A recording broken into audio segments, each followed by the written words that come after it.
What's going on, Packer fans? Welcome into an all-new episode of the Pack-A-Day podcast. I'm your host, Andy Herman. You can follow me on Twitter at Andy Herman NFL. You know my guest. He's the one and only Mike Wahle. You can follow him on X at Mike Wahle68. Mike, great to have you back. Good to be chatting Packers with you once again. Even better after a butt-kicking of the Minnesota Vikings on Sunday Night Football on New Year's Eve. How have you been, and what's new on your side of the world?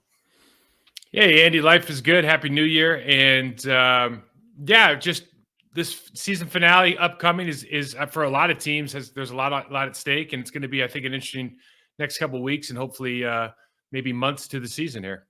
That'd be amazing. You get this weirdo week 18 where like half the games are ultra important and the other half are glorified exhibition games. So it's always like this interesting mix, but I'm excited for it. Obviously, it makes it more fun when the Packers are on the better side of that and have a potential play-in game against the Chicago Bears. Well, let's kick things off, though, before we get there, which we absolutely will, with Packers-Vikings. As mentioned, a huge win for Green Bay. Never really in doubt. Jaren Hall didn't look the part in that first half. Mullins couldn't really get much going in the second half.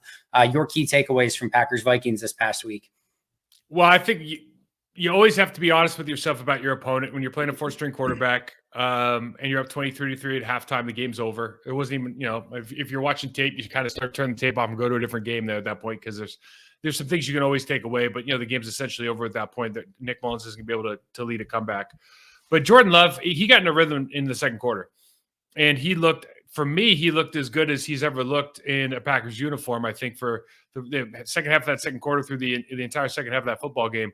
Just a really dominant performance. And what you love to see is obviously he's hitting the gimmies, stepping into his throws. A lot of the pre-snap stuff with the communication and identification wide receivers was high level. And so you just feel like, you take this game versus maybe Week 18 last year when they're really playing for this kind of a similar opportunity, division opponent, have to win to go in. And you feel like this team's building towards something where you felt maybe that team was hanging on to something. And I think that's kind of maybe an exciting dynamic if you're in that locker room for sure. And then the thing I always come back when I watch these games is like the difference between the Packers with and without Aaron Jones is really, really vast. I think he averaged 6 yards a carry last week, and it's the threat of the big play. It's not like he's falling forward for 6 yards every play. The threat of the big play, what he's able to make out of nothing, it really changes the way a defense has to play. And then I think it gives your offensive line, your tight ends, anybody who's trying to put some work in. Malik Heath, I think I highlighted of doing a really good job. But it gives them confidence. It gives them a reason to block a little bit harder. Not that they're not trying to do their job as well as possible, but there is always that if I'm blocking for Barry Sanders and I know he can go 98 yards every single play, maybe I get an extra half a breath into this block and see what happens. So I think those guys are just playing super high level, and it's fun to watch. Yeah, I'm glad you brought up Malik Heath. I really enjoy watching him play as a blocker, certainly, but he's doing some good stuff as a receiver as well. It's crazy the embarrassment of riches that Green Bay seems to have at that wide receiver position, going 6-7 deep right now and being able to put different guys in and still find success. From your side of things, I know you pointed out one play specifically, and I love the play as well, where the Vikings are bringing slot pressure. I think it might have been Preston Smith on the play. Correct me if I'm wrong. And then they hit Romeo Doubs on the backside of it on sort of like a read option, and he's got Doubs and he just throws it perfectly. And, Doubs picks up. It's probably about 8, 9, 10-yard play on that specific play. But it just felt like Jordan had a phenomenal understanding all day long of where to go with the football, when he needed to get rid of the ball fast, when he needed to play within the offense and just sort of hit a deep out route in rhythm, when he needed to buy a little time, when he needed to fade away and throw a deep ball down to Bo Melton or Jaden Reed. It just felt like no matter what question the Vikings asked, he found a way to have an answer for it. Yeah, and again, it's weird because you get this season is like watching Freaky Friday with some of these defenses, and the Minnesota Vikings, just from a secondary standpoint, not being on the same page in a handful of plays it was actually really surprising. I mean, they did some things really, really poorly last week and deserved to lose that game just based on the performance of their secondary alone. But having said that, like you still have to go out there and make plays. What Jordan Love's doing better than he's done all season is, it's easy for us to sit back at the end of the game and go, why didn't you hit the swing route? Why didn't you throw it into place? Why didn't you see that guy coming off the edge and make the simple throw? It's almost like when they teach it, it's almost like if then, right? It's if this happens, turn on the light switch and do this. But when it's in real time and you're processing all this information and then you have to throw a perfect pass in stride, That's the hard part of the game. So it's not necessarily like when we say processing speed, it's not that he's coming up with new things to think about. It's that he's executing what he's supposed to execute, what like Matt LaFleur wants him to execute. He's just doing it at a very high level. And a lot of that is just, if A, then B, if B, then C. So you're going through the sequential pattern. But the ability to do that at a high level and execute from a physical standpoint is what separates, the top 15 quarterbacks from everybody else that really in the world. There's not 32 good quarterbacks in the National Football League. And if we're thinking of Jordan Love now being maybe in that top 15 conversation, that's what separates everybody. That's why you see the game between Jordan and Hill and Nick Mullen and all these other guys. Or maybe for the Vikings standpoint, you look at the difference between their offense with Kirk Cousins and anybody else in it, and you start realizing how good Kirk Cousins is. I mean, there's a dramatic difference in the ability to make your pre-snap reads and execute at a high level with high play speed and competency that a lot of people just can't do. I'm so excited to see, just how Jordan kind of continues on this pathway. In your opinion, what's been the biggest difference from Jordan earlier in the season up until now when he's been starting to play better? Is it primarily been that processing speed? Has it been better fundamentals? Because it definitely seems like he's playing at a much higher level than he was even earlier in the season. I think one of it is that Aaron Jones forces the defense to act a little bit differently. A lot of the stuff is a little bit more. A lot of the things that you're seeing are a little more deliberate from the defense. Like in other words, it's easier to read. But for talking specifically about Jordan, last week he had great footwork and great technique. You can't say that for most of the games. A lot of the games he throws some things up and it works. Sometimes it works out, sometimes it doesn't. You miss a lot of the. You looked around. He threw a key pass left over the head of, I think it might have been Heath in the end zone 2 weeks ago. Could have been that could have been a worse game. So for me, it's pre-snap process. It's pre-snap identification, communicating with your wide receivers. Because you got to remember, in week 4, week 6, those guys are running the wrong routes. We didn't talk about it that much, but if you watch tape, you know what you're looking at. Like they're running the wrong routes. Some guys are running the same route twice. And so there's a lot of that. But really, for him, it's just, can I identify what I'm supposed to identify pre-snap and then let my body, my brain, like my skill set take over once the ball's hiked? And I think he's just doing a really good job of that. We can call it processing speed, read and react, whatever you want. But I think when you go into the snap, when the ball's hiked to you and you're more confident in what you're supposed to be doing because you've done a good job of identifying things pre-snap through the motion, through all of the things that we do from a Matt LaFleur standpoint, I think that just allows these guys to play faster and with more confidence. I think so too. We're in 1,000,000% in lockstep on that, and it's been really fun to see him kind of improving this offense together, improve through the course of the season. Let's jump over to the defensive side of the ball. As you mentioned, you have to understand the opponent that you're playing, but I want to start with a player that you've been kind of banging the drum for all season long.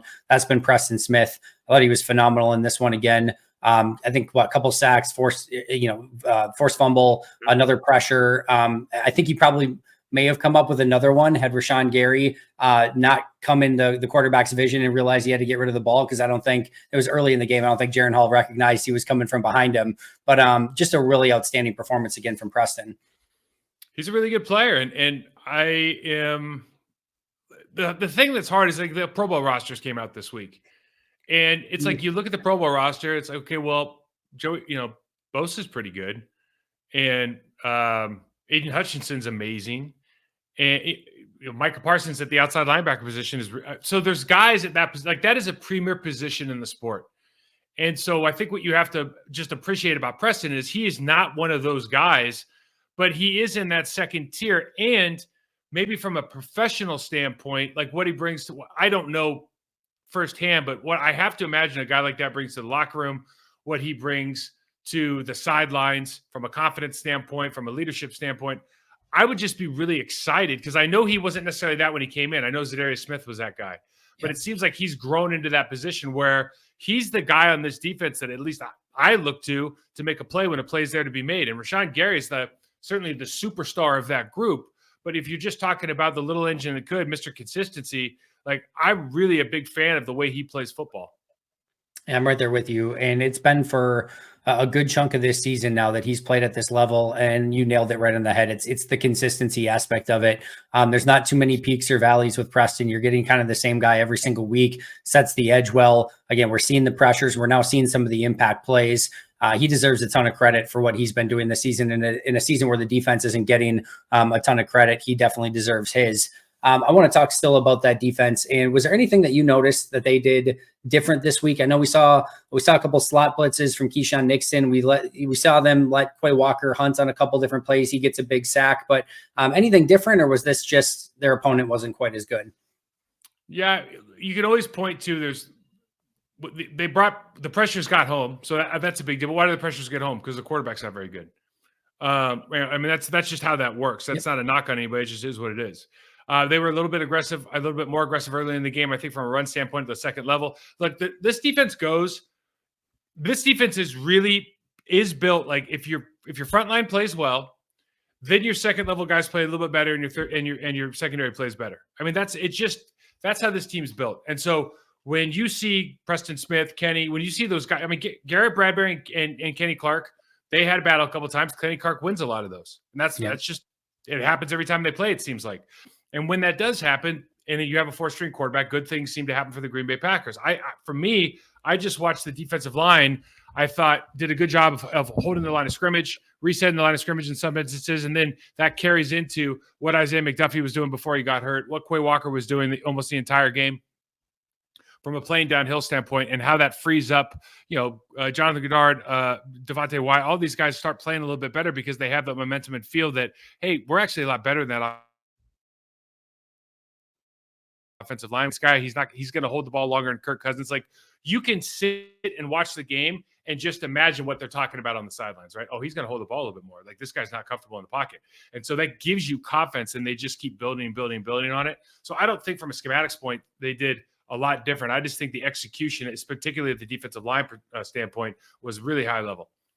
Yeah, it does feel like this is sort of pressure or bust a lot of times for this Packers defense. When they're getting that pressure, Rashawn, Preston, Kenny, Devontae, it's a totally different defense. We saw them force a couple turnovers this week, which I think changed things up quite a bit as well. But if they can't get that pressure, it's a secondary that can't hold up.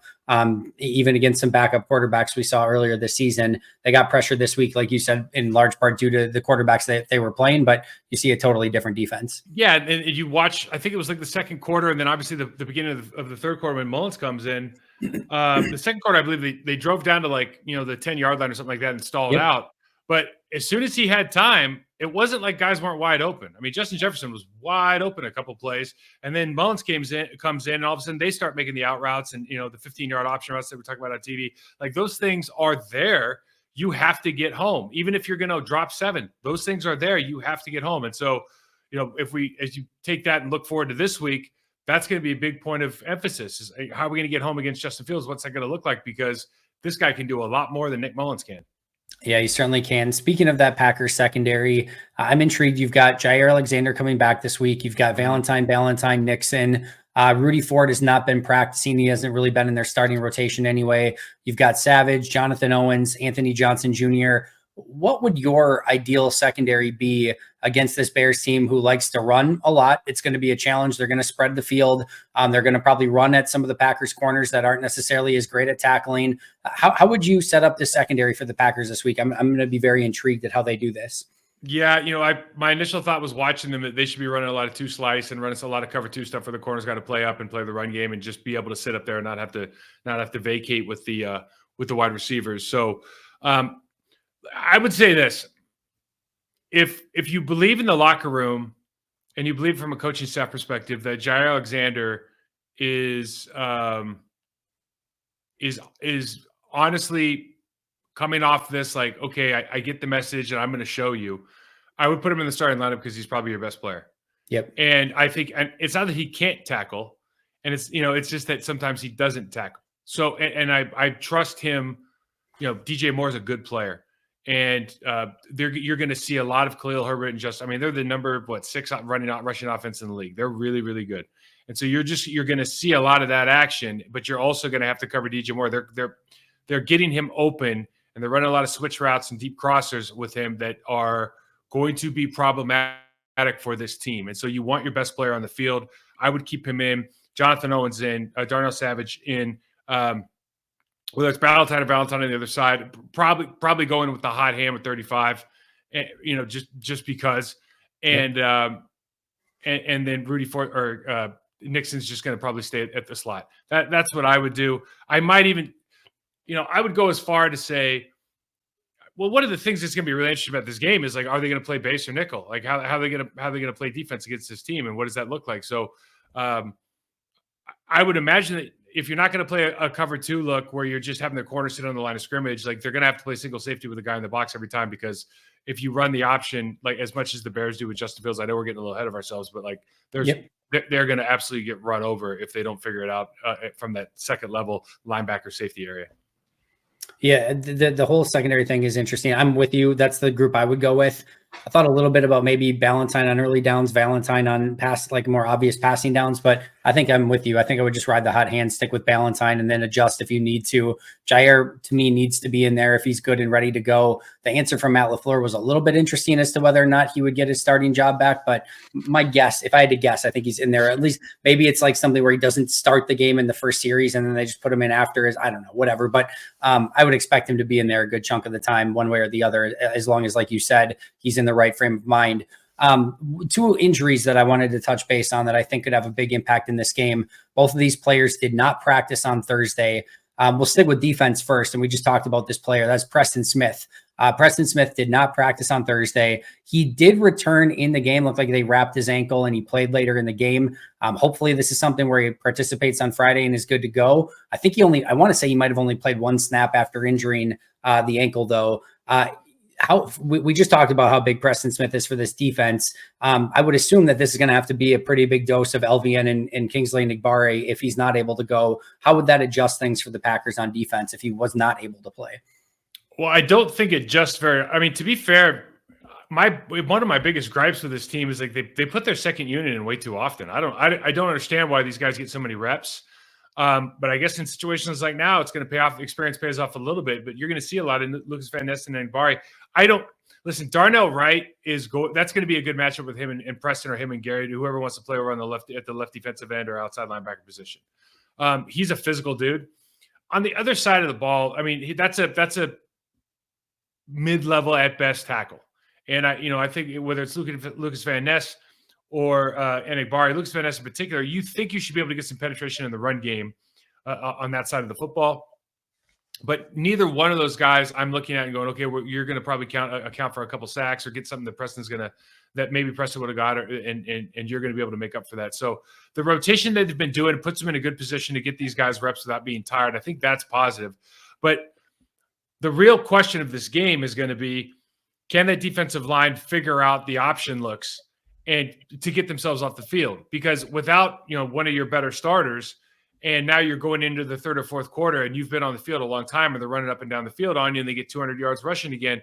That's where this really, I think, comes into play. So for me, Preston's a huge contributor to this defense, and I'm not trying to minimize that, but I think the bigger thing maybe is that you're just missing a warm body on a team that likes to run the football a lot. Yeah, I'm with you too on the rotations. Not only do I feel like Preston and Gary need to play a bit more, I've been harping on for a while. It seems like those two guys go out simultaneously a lot, and you end up with Enagbare and LVN on the field at the same time. I almost like to see that staggered a little bit more if you are going to take those guys off, because it just doesn't feel like you have the same level of pass rush when both are off the field at the same time. Yeah, so traditionally the reason they do that is because back in the day, offenses would just be like, all right, we're going to slide to this guy or we're going to chip on this guy. And if you have both guys are in and they're right around the same kind of pressure rate right now. Right. It might make it a little bit different, but I don't disagree with you. I think that the thing that more is more, they're both groups have the same kind of issue, right? Like Enagbare and Rashawn Gary oftentimes run up too high, whereas Preston and Lucas Van Ness kind of do this collapse the pocket job. So it would be nice. Maybe it is like a Lucas Van Ness and Preston one side of the end. We actually collapse the pocket and see what that looks like for a while instead of always giving an escape hatch out the backside on the right. I don't know, but I know traditionally that was always the thought process for D coordinators. But no, it makes sense. New day and age, man. You should be able to run anything at this point, right? Yeah, that would be the hope. Let's go to the other side where you've also got a potential significant injury. Elgton Jenkins did not practice again on Thursday. His traditional has been that he has not practiced on Wednesday with the knee injury that he's been dealing with, and then he would practice on Thursday. It is Thursday today. He did not practice. I posted the clip. He got rolled up on his ankle a little bit in the game. It didn't look good. He played one more snap and then got taken out mid-series. Sean Ryan went in at left guard. This is another instance where maybe that rotation of John Runyon Jr. and Sean Ryan is maybe going to pay some dividends if he does have to play, and he has that experience now. But how would this offense change if they don't have Elgton Jenkins? Yeah, again, they're not going to change the way they call plays. Certainly not for anybody on that defensive line, at least the defensive tackle position. And I like the way those guys have been playing, certainly since Montez Sweat came back to that October 31st trade. But really, Sean Ryan is more than capable of playing. Obviously, putting your left hand down does change things, but he played left tackle in college, so he has some experience there. I don't think it's going to change too much. I've always said this, and I know left guard relatively well, and I have a lot of respect for the guys that play it. And I think he's a really good guard, but he's not a physically dominant guy. So when you take him out, you're gonna lose a lot of consistently good play, but you're not losing like your enforcer. Yeah, right. It's not like Brandon Wright on the other team goes out. They're missing their enforcer all of a sudden. It's like when oh gosh, do you remember when the center for the University of Washington, the center for them for a long time, I'm forgetting his name right now, Olin Kreutz was there. Oh, Kreutz, when Kreutz came out of the game, it was like, oh, they're not that tough anymore. Kreutz is gone. But so we don't really have that guy yet, right? So these guys are very consistent players. The only really drop off that you can see, I think, on this line is now Zach Tom, but really David Bakhtiari, when he's not in the game, it's just a completely different animal over there at left tackle, regardless of how good that guy's playing. He's never going to be at that level, or at least not this season. Yeah, no, I think he'll be able to handle it just fine. And like you said, this interior of the Bears defense isn't exactly gangbusters. So, and he's got the experience. And a lot of people have been asking for more Sean Ryan. Jenkins can't go. They're going to get it this week, but hopefully he's able to find a way to go. I'm sure if he can in any way, shape, or form, he will. But that's definitely two big injuries to monitor for the remainder of this week in Preston Smith and Elgton Jenkins. Let's talk about the rest of this Packers Bears game. You've talked about a lot of the keys already as we've kind of gone through this, but anything else you're going to be watching specifically in this game for Green Bay? Yeah, there's a couple of things. The number one thing is these read looks. How does the Packers, how does Joe Barry want those defensive ends to play the read looks? If you watch the Atlanta game, the hesitation that comes with playing that defensive end position, where am I going to come down square? Am I going to make him hand the ball off? Am I going to box him in and make him keep it? What am I going to do? Is everybody on the same page? How are our run fits going to look? They're going to, and I would as well, with Khalil Herbert and Justin Fields, they've got two guys that are really, really good runners of the football. Whether it's a quarterback or not, he's a very good runner of the football, and he can make those wrong reads right. In other words, you can come down and play square and show that you want the handoff, and he can keep the ball and still run around you. He did it in Atlanta. I got it on tape. So I think that part is going to be a big part of this game. I would imagine they're coming in thinking like we should run for 150, 200 yards against the Green Bay Packers defense, and they're going to try to do that. And then just feed off the play action and some of the razzle-dazzle stuff that Justin Fields can do when he's in the pocket. And then the other thing really for me is Aaron Jones is lighter fluid for this offense. It's such a difference when he's in the game from a game plan standpoint, how the defense has to treat this offense versus AJ Dillon or Patrick Taylor. And so when you're playing against the number one run defense, and they are committed to stopping the run. I mean, they will give up, they'll give up the sail sevens, they'll give up the crossing routes, they'll give up a lot on play action because they're so worried about stopping the run. You're going to see Brisker down a lot. I mean, all of this, they're going to commit. You can't stop running the football with Aaron Jones just because it's going to be tough sledding. And hopefully you get some plays out like the Atlanta Falcons did where he just makes a couple guys miss, they over pursue, and they're playing that aggressive defense. You have some opportunities to reverse for Jaden Reed and all those things. But you got it, through the third and fourth quarter, you got to keep running that football. This again will be interesting on that side of the football to me.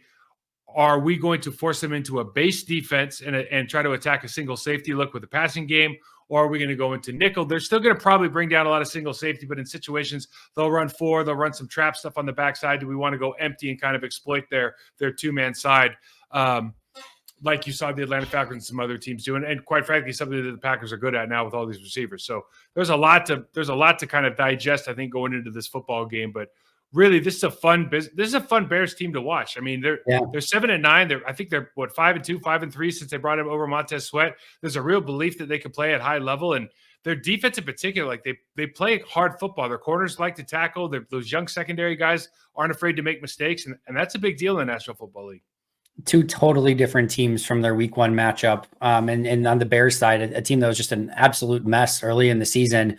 Credit to them for turning. Man, there was a time earlier in the season, I'm like, I don't know if this Bears team's going to get to 3-4 wins on the season. To be where they're at right now, a game behind Green Bay. They've done a lot of work. 5-2, I know for sure, in their last 7 games with Justin Fields at quarterback. Obviously, they went through that patch with Tyson Bagent at QB. And it's funny to look back at some of the Chicago headlines at the time. If Bagent was the better option, and it's like, man, the way that they've played as of late, they've really figured some things out. That Montez Sweat trade, which got panned by a lot of people, not for the player, but just the decision at that time, making that sort of trade, it's worked out tremendously. It seemed like there was a time where maybe everyone on this staff was going to get fired, and now all of that's in flux. They have the number 1 overall pick, a bunch of free agent money. Like, they have an opportunity to be a pain for the foreseeable future. So hopefully Green Bay can get through this game when they're not quite there yet. But they're playing much, much better. I'm super excited to watch this game. If you had to guess, do you think this is more of a low scoring game, high scoring game? Like, what are you kind of expecting out of this one? I think they're going to both score in the 20s. I just feel like they're, and I think that's right around what they're averaging. I think the Bears are averaging around 20.6, and I think the Packers are somewhere just north of there. But you talk about that Montez Sweat trade, and like, you sit there and go, okay, you got rid of Roquan Smith, then you bring in Tremaine Edwards and Edmonds and TJ Edwards. And, everyone kind of looks at, all right, you saved a little bit of money, but Roquan's the best linebacker. And, why did you do that? And then you get rid of Robert Quinn. And then you sign Montez Sweat in a season that looks like a complete waste. Yep. And I just wonder, because I've watched that guy on tape a ton, and I think he's a good player. But I just wonder what they saw that made them go like, oh, he's going to make all these other guys way better. Like, he's going to bring all this confidence. This used to be the focus of this team, used to be linebackers, like Jack Sanborn and those 2 guys I just mentioned. By far their best group. Now, really, when you talk about where your eyes go when you're watching the tape on these guys, your eyes go to DeMarcus Walker and Montez Sweat, because DeMarcus Walker's playing like out of his mind better than he used to play. And I don't know why, but I think something Montez Sweat, maybe it's the way maybe they saw his practice tape. They see the way he practices, how professional he is. I'm not sure, but they got every penny's worth of the money they paid him. I think it was $73 million guaranteed, 105 over 4 or whatever, but what an absolute find from Poles and company. And then Justin Fields. Is he going to be the Bears quarterback of the future? I would just say this. Somebody is going to be really happy that he's on their football team next year. And if it's not Luke Getsy and that group, I mean, Eberflus is going to keep his job, it seems like, in all of this, right? But if they decide to go with somebody else with the number 1 pick, and you can see why they would do it, man, I would be salivating if there was an opportunity to pick up Justin Fields and build an offense not dissimilar to how the Ravens started using Lamar early on, to how the Falcons used to use Mike Vick early on, because he's literally that kind of arm strength and that kind of elusive run and lower body. I watched him on tape, and I just remembered, do you remember when Dante Culpepper, who's a much bigger player, to be fair, he's probably 275, right? He was a monster. But I remember Kabir would try to sack him, and Dante was like, dude, I'm 30 pounds bigger than you are. What are you doing? He would shrug him off. You see Justin Fields last week doing some of this stuff, and they got defensive tackles draped all over him, and he just walks out of these sacks. You just don't see that with that position anymore. And so I just can't overemphasize what kind of pressure and leverage that does to a defensive coordinator. That gives you nightmares, man.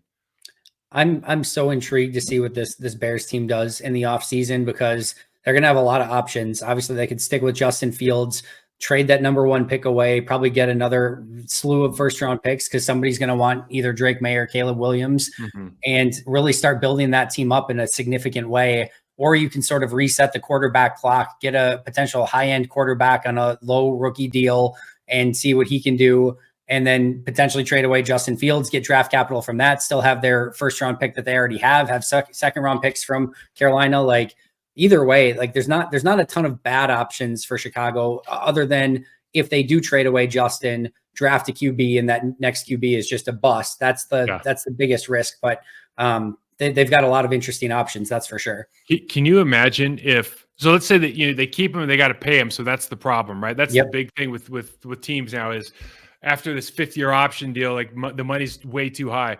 But can you imagine if they get you remember Tommy Harris? Can you imagine if they get a Tommy Harris-like guy at defensive tackle, or they go out and they get an Olin Kreutz type center. I mean, that team all of a sudden goes from you have no chance at anything to like you are really, really good, and it happens like that. Like that's to me, that's the difference with how their roster's assembled right now and where their secondary is going to get to in a year from now. Yeah. The difference to me in having a elite level, all pro caliber talent at the middle of your line, offensive or defense. This team can do whatever it wants. I mean, there's that much talent, I think, around them. So it'll be fun to see. You're right. Those second round Bears defensive backs, Jalen Johnson, Tyreek Stevenson, Jaquan Brisker, have turned out really, really good for them. That's going to be a core of their team moving forward as well. All right, last question for you before we get you out of here. A, have you ever had to report as eligible to go out to catch a pass? And B, what was your thoughts on the whole situation that happened in Detroit, Dallas this past week? Yes. Okay. So the A, I did. So we were down at Tampa playing the Bucks, and we ran the fake field goal. And so I'm running like a 15-yard corner, and Bubba's running the drag across the middle.